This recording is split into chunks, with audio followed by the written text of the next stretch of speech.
10 సంవత్సరాల తర్వాత మన రాజధాని ఏదంటే చెప్పుకోలేని పరిస్థితి. ఇప్పటికి కూడా మనకు గుర్తొచ్చేది ప్రజావేదిక విధ్వంసం. అలాంటి దుర్మార్గమైన కార్యక్రమాలు జరిగాయి.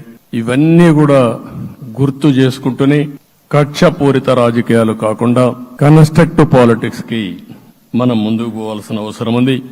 అందుకే ఈ రోజు నేను ఒకటే మీ అందరికీ హామీ ఇస్తున్న, మీ ద్వారా ప్రజలందరికీ, మనది ప్రజాప్రభుత్వం. ఇకపైన మన ప్రభుత్వంలో ప్రజావేదికల కూల్చివేతలు ఉండవు. 3 రాజధానులంటూ రాష్ట్ర భవిష్యత్తు ఆటలాడే పరిస్థితి ఉండదు. మన రాజధాని అమరావతి, అమరావతి రాజధాని. విశాఖపట్నం ఆర్థిక రాజధానిగా, ఒక ప్రత్యేకమైన సిటీగా, ఆధునికమైన నగరంగా తయారు చేసుకుందాం. దాన్ని ఎప్పుడు కూడా నేను కంబైన్డ్ ఆంధ్రప్రదేశ్ కూడా గుర్తుపెట్టుకున్నాను. విశాఖపట్నం అటు జనసేనకు, తెలుగుదేశానికి, బీజేపీకి ముగ్గురు కూడా చాలా ముఖ్యమైన నగరం ఇది. ఎందుకు నేను ఈ మాట అంటున్నానంటే, లాస్ట్ ఎలక్షన్లో 2014లో హరిబాబు అక్కడ ఎంపీగా గెలిచారు. తర్వాత విడిపోయిన తర్వాత 2014లో మళ్లీ మనం పోటీ చేసినప్పుడు చేశాం. 2019లో 4 అసెంబ్లీ సీట్లు గెలిపించిన ఏకైక నగరం విశాఖపట్నం తెలుగుదేశం పార్టీకి. అదే మాదిరిగా ప్రజల్లో గణనీయమైనటువంటి అభిమానం జనసేన అధినేత పవన్ కళ్యాణ్ గారి పైన ఉంది.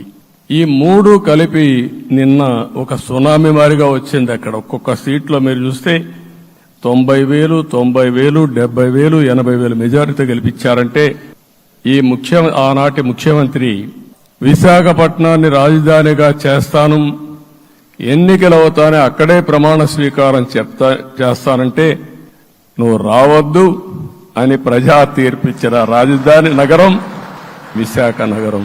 అంటే ఎలాంటి టెంప్టేషన్ కూడా లొంగలేదు వాళ్ళు. ఇది ఒక అనుభూతి. విశాఖపట్నాన్ని మర్చిపోయే సమస్య లేదు. తగిన గుర్తింపు ఇస్తాం, అభివృద్ధి చేస్తాం. ఇంకొక పక్క కర్నూలుని కూడా ఇదే మారిగా చెప్పి కర్నూలుని జ్యుడిషియల్ క్యాపిటల్గా చేస్తామని కడాని ఏమీ చేయకుండా వదిలిపెట్టినటువంటి వ్యక్తి. ఈరోజు మీరు ఒక్కసారి గుర్తుపెట్టుకోవాల్సింది, నేను చాలా ఎన్నికలు చూశాను కానీ రాయలసీమలో 1 సైడ్ ఎన్నికలు జరిగాయి. బ్రహ్మాండంగా ఓట్లేశారు. ఓట్లేయడమే కాదు, ఊహించినటువంటి మెజార్టీస్ ఇచ్చారు.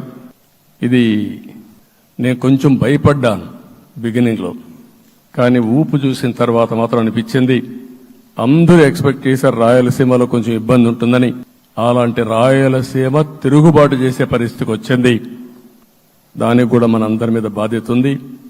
కర్నూలుని అన్ని విధాలా అభివృద్ధి చేసే బాధ్యత Telugu Desam party, Janasena, BJP, NDA కూటమి తీసుకుంటామని కూడా హామీ ఇస్తున్నాను.